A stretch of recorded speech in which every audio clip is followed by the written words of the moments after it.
자, 반갑습니다. 배동찬 교수의 맛있는 돈 이야기의 배동찬입니다. 자, 여러분 반갑습니다. 금리와 부동산 가격 간의 관계가 있죠. 일반적으로 이를 역의 관계라고 하는데, 금리가 오르면 부동산 가격은 주춤하고요. 금리가 떨어지면 부동산 가격은 다시 꿈틀거린다는 것이 일반적이죠. 부동산 관련해서 연구들을 많이 하죠. 그래요. 오랜 기간 부동산학 연구에서도 마찬가지 결론이 나오는 것 같아요. 한번 부동산 이론을 정립하는 의미에서 간단히 한번 살펴볼까요? CD 금리인데요. 2003년도 노무현 정부 때부터 2021년 문재인 정부 때까지의 대한민국의 CD 금리라는 거죠. 그래.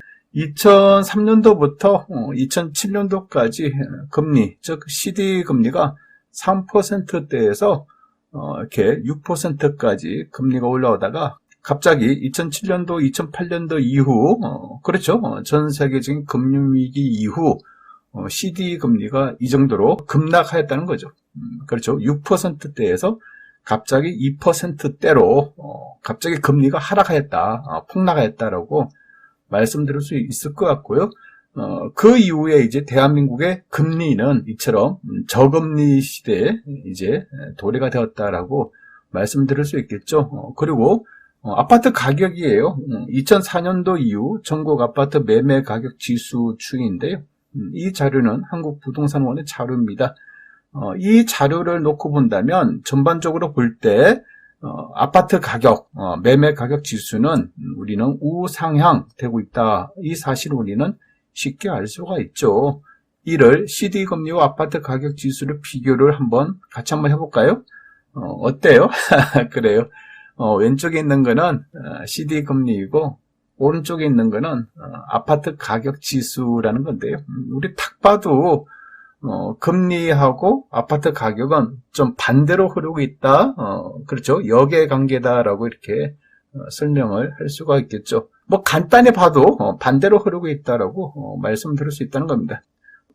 물론 특이하게도 2005년에서 2008년 사이 금리가 이 정도로 상승했음에도 불구하고, 그렇죠. 금리가 3.50 정도에서 갑자기 금리가 이제 6%대로 갑자기 이제 급등을 했죠. 금리가. 이러함에도 불구하고 아파트 가격 또한 이렇게 금리가 이처럼 인상됨에도 불구하고 아파트 가격이 상승한 시기도 분명히 있긴 있었다라고 말씀을 드릴 수 있다는 겁니다. 하지만 이러한 특이한 시기를 빼면 금리와 아파트 가격은 반대의 흐름을 타고 있다는 것이 큰 이론이라고 이제 봐야 되겠죠. 따라서 금리가 상승하면 부동산 가격에 부정적 영향을 끼친다. 이러한 사실은 누구나 다 알고 있는 사실이고 이거는 정형적인 이론이다. 그런데 이번처럼요. 서울 아파트 가격이 9주 연속 내리막길이고 억 단위. 그래요. 지금 서울 강남 아파트 가격이 적게는 1억에서 많게는 3억, 4억, 5억까지 떨어진 아파트가 발생되고 있다라고 하지 않습니까? 그리고 서울 아파트의 매수 심리가 12주 연속으로 하락하고 있다는 거예요. 또 서울의 25개 구 중에서 한 개 구, 서초구만 좀 빼고 나머지 24개 구의 가격이 하락하고 있다는 부분, 그리고 미분양 아파트도 증가되고 있다는 부분, 이 부분은 그렇죠. 이게 이제 현실이라는 거예요. 막상 이제 금리가 올라가니까 이제 이런 현상들이 부동산 시장에 나타나고 있다라고 말씀드릴 수가 있겠죠. 그리고 한국부동산원의 월별 전국 수도권 지방의 주택 매매 거래량 및 가격지수 변동률을 살펴봐도 마찬가지이죠. 그래프를 보시면요. 2021년 여름, 즉 금리를 본격적으로 올리기 시작한 시점, 작년 8월이죠. 작년 8월 달부터 이제 급격하게 전국 수도권 지방의 주택 매매 거래량 및 가격지수 변동률이 이처럼 이제 하락세로 전환되고 있다는 거예요. 거래량도 줄어들고 가격지수도 이처럼 하락하고 있다. 이렇게 말씀드릴 수가 있겠죠. 그만큼 급등한 금리, 그리고 앞으로도 급등할 금리, 즉 금리 인상의 영향이 매우 컸다라고 이렇게 말씀을 드릴 수가 있다는 겁니다. 그러면 이처럼 금리 인상이 부동산 시장을 꽁꽁 얼어붙게 한 원인, 그런 원인은 무엇일까요? 제가 생각하는 점에서는 첫 번째로 본다면 금리 인상의 폭이 커도 너무 컸다. 그래요. 뭐 금리 인상이라고 해도 뭐 0.25를 올리고 또 0.25를 올리고 또 0.25를 올리는 게 아니라 미국 같은 경우는 자이언트 스텝이라 해서 0.75를 한꺼번에 올리지 않습니까?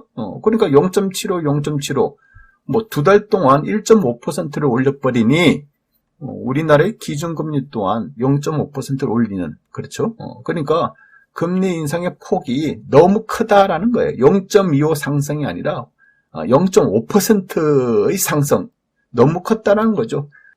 작년 7월달 기준금리가 0.5였는데 2022년 올해 기준금리 7월달 현재 2.25라는 거죠. 기준금리가 이처럼 급등을 하였다는 거죠. 그리고 두 번째로 본다면 추가 금리 인상 단행. 그래요.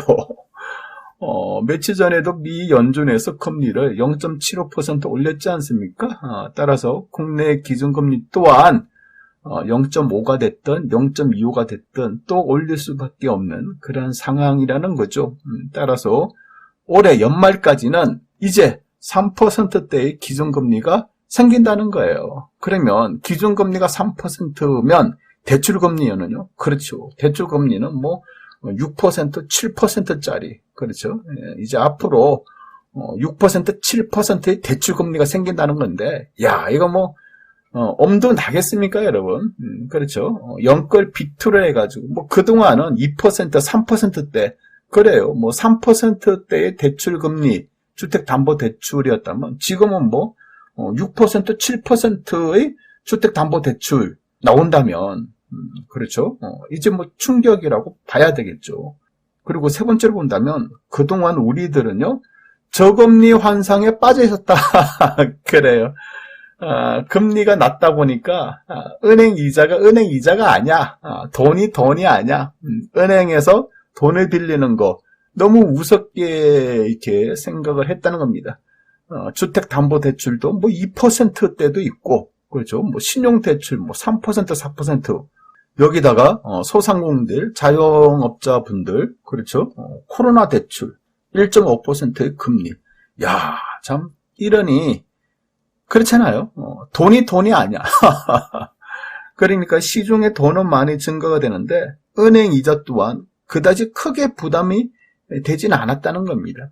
그런데 이러한 부담이 안 된 금리가 갑자기 금리 급등을 해보니, 대출금리가 급등을 하니 이제 은행 이자에 대한 부담이 이제 갑자기 많이 다가온다는 거예요. 이 정도로 금리가 올라갔지 뭐 누가 알았겠습니까? 그렇죠? 따라서 지금 부동산 시장은요, 겨울로 접어드는 그러한 순간인 것 같아요. 과연 금리 인상의 시기가 언제쯤 멈춰질까요? 올해 연말까지일까요? 아니면 내년 초까지는 이어질까요? 또한 과연 부동산 불패 신화가 깨질 수 있을까요? 그래요.